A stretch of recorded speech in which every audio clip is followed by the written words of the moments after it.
माता पार्वती के 3 प्रश्न। नंबर 1, कौन सी स्त्री समय से पहले विधवा हो जाती है?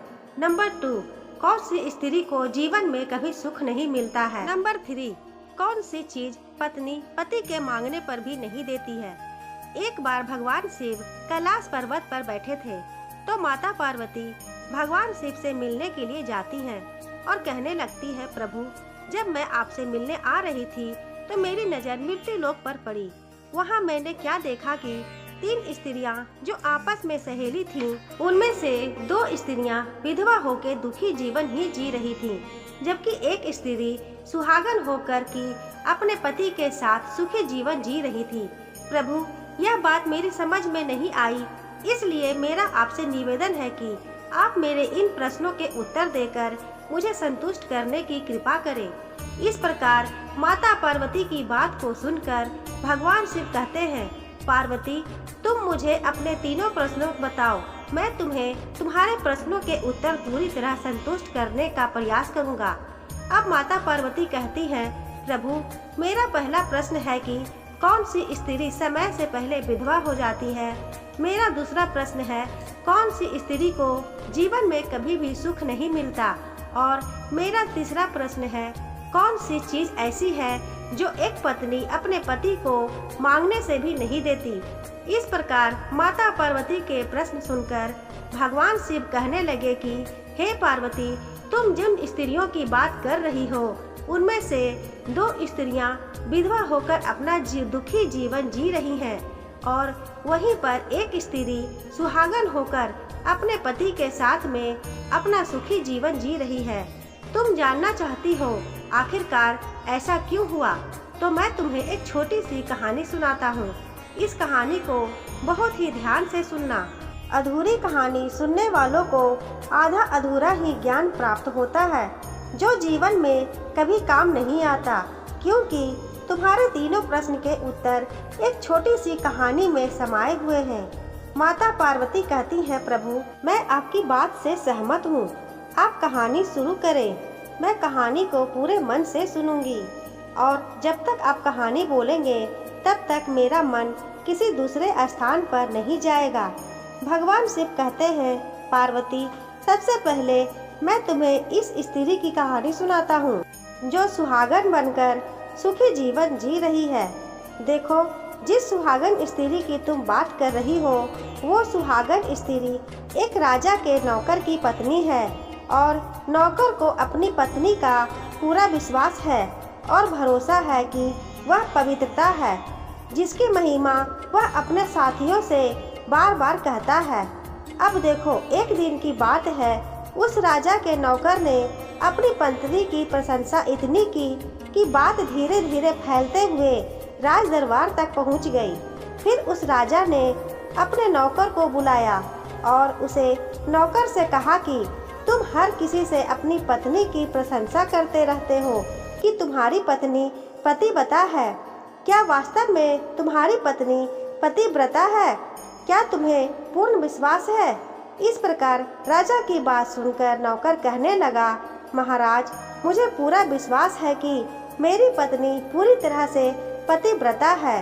अब इस समय पर राजा का महामंत्री कहता है कि यदि मैं तेरी पत्नी का पतिव्रत धर्म खंडित कर दूं, तो तुझे क्या सजा मिलनी चाहिए?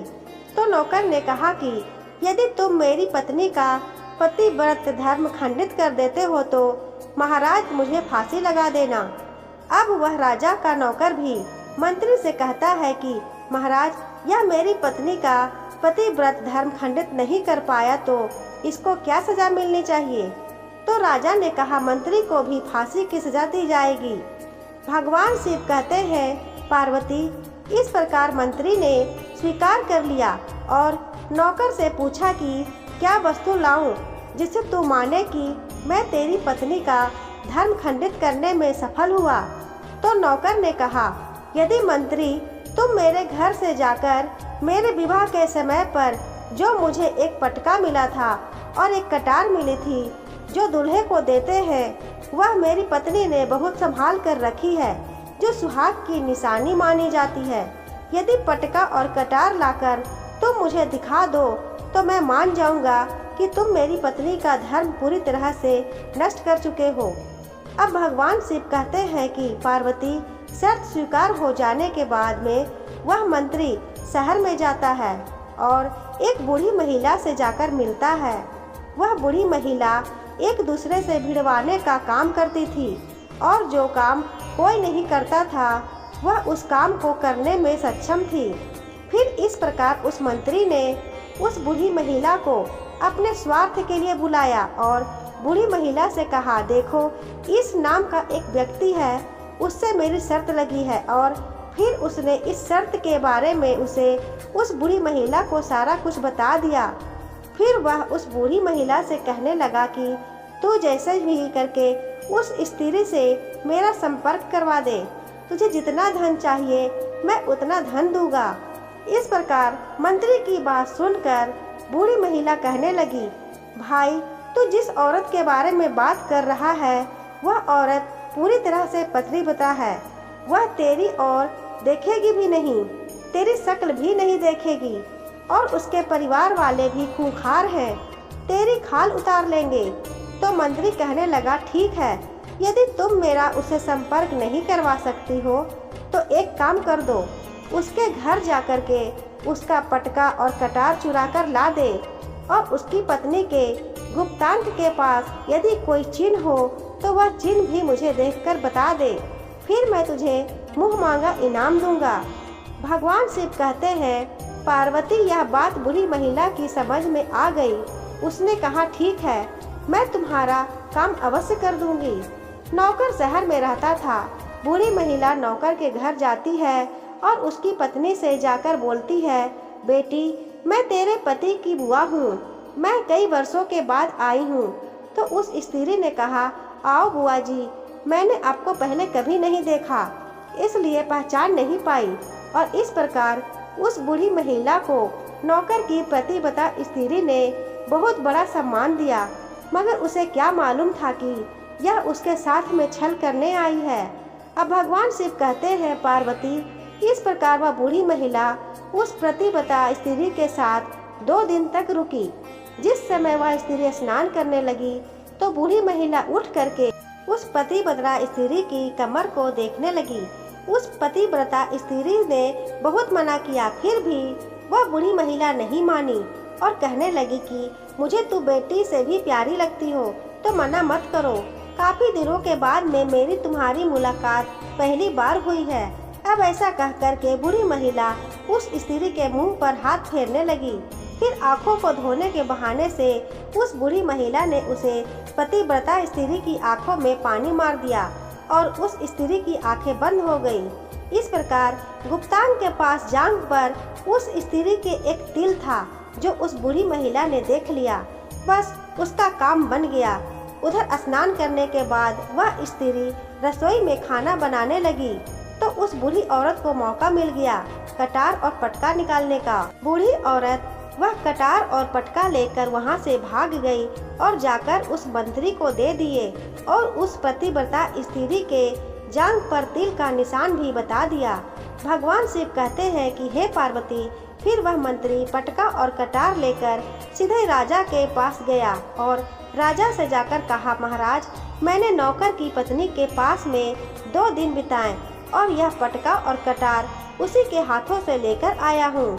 फिर तो राजा ने दरबार लगाया और नौकर को बुलाया और महामंत्री से सभा में पटका और कटार नौकर को दिखाने के लिए कहा। फिर राजा की आज्ञा पाकर मंत्री ने उस नौकर को पटका और कटार दिखाई और उसकी पत्नी की जांघ पर तिल भी बताया।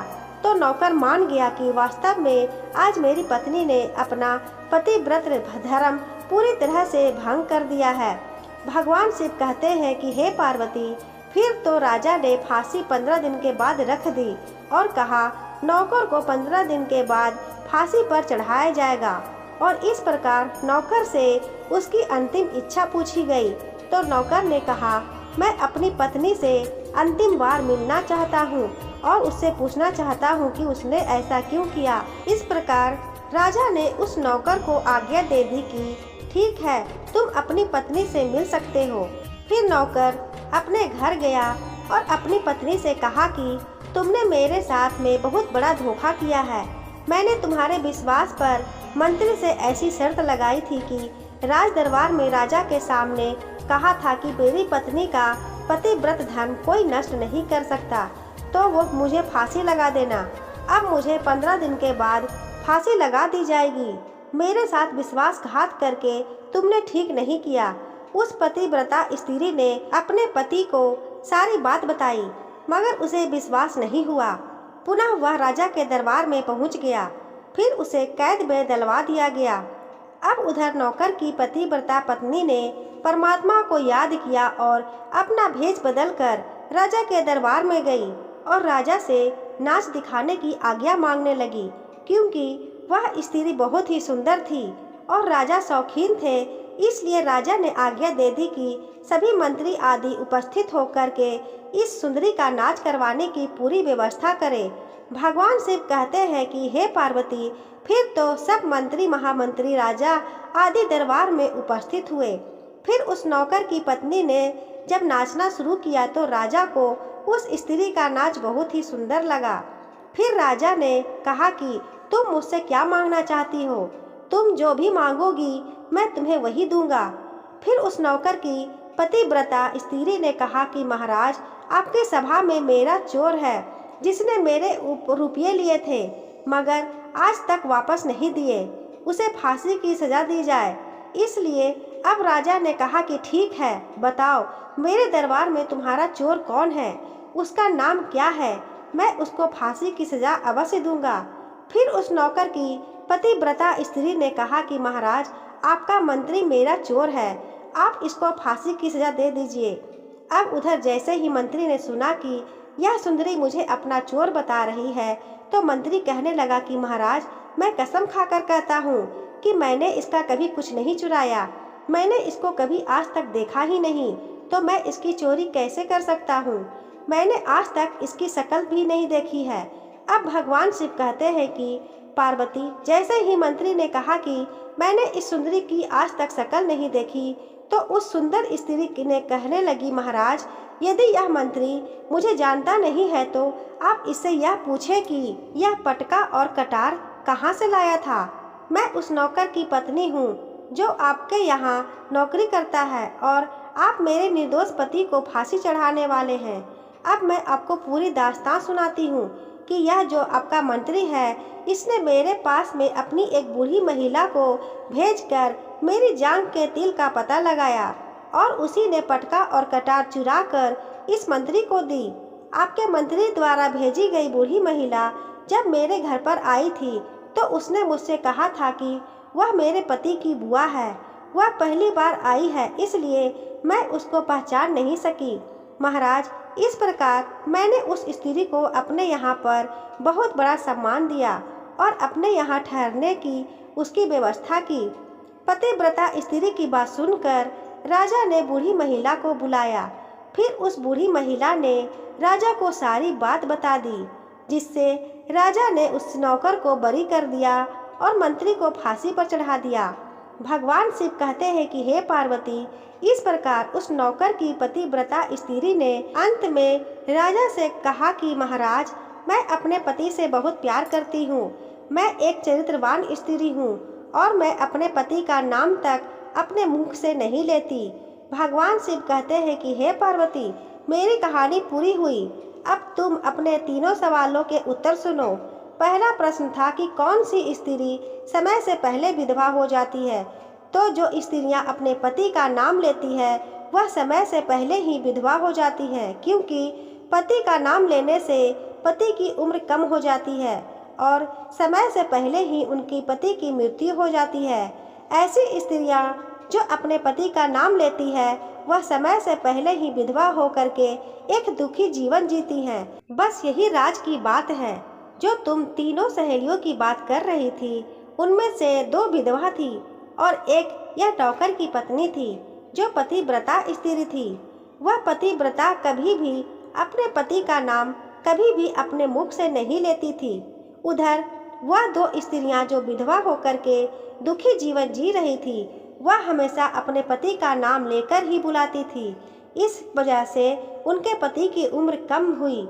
फिर वह दोनों स्त्रियां समय से पहले ही विधवा हो गई और आज वह दुखी जीवन जी रही हैं। इसलिए कभी भी स्त्री को अपने पति का नाम अपने मुख से नहीं लेना चाहिए। अब तुम्हारा दूसरा प्रश्न था कि कौन सी स्त्री को जीवन में कभी भी सुख नहीं मिलता है। तो समझ लो कि स्त्रियां अपने पति के बिना अनुमति के किसी तीर्थ स्थान पर या उत्सव पर जाती हैं, उसके जीवन में कभी सुख नहीं होता। ऐसी स्त्रियां जीवन में दुखी रहती हैं और उन्हें पति का कभी प्रेम नहीं मिलता। भगवान शिव कहते हैं कि पार्वती, तुम्हारा तीसरा प्रश्न था कि ऐसी कौन सी चीज़ है जो एक पत्नी अपने पति को मांगने से भी नहीं देती है। तो समझ लो कि वह चीज़ गाली है। एक चरित्रवान स्त्री अपने पति को गाली नहीं दे सकती। जो स्त्री गाली देती है वह स्त्री कभी भी चरित्रवान नहीं होती और ऐसी स्त्री जीवन भर रोती है। उसके जीवन में कभी भी सुख की घड़ी नहीं आती है और समय से पहले ही ऐसी स्त्री विधवा हो जाती है। इस प्रकार भगवान शिव के मुख से उत्तर सुनकर पार्वती माता तीनों प्रश्नों से संतुष्ट होकर कहती है कि स्वामी, वास्तव में जो स्त्री चरित्रवान होती है वह कभी दुखी जीवन नहीं जीती है, क्योंकि ऐसे घर में लक्ष्मी का सदा वास होता है और वह घर धन धान्य से हमेशा भरा रहता है। ऐसी स्त्रियां हमेशा घर को स्वर्ग बना देती हैं। दोस्तों, आपको यह कहानी कैसी लगी हमें कमेंट बॉक्स में कमेंट करके ज़रूर बताइएगा। कहानी पसंद आई हो तो वीडियो को लाइक करें, अपने दोस्तों के साथ शेयर करें। चैनल को अभी तक सब्सक्राइब ना किया हो तो सब्सक्राइब कर लें, क्योंकि ऐसी कहानियाँ मैं रोज़ लाया करती हूँ। धन्यवाद।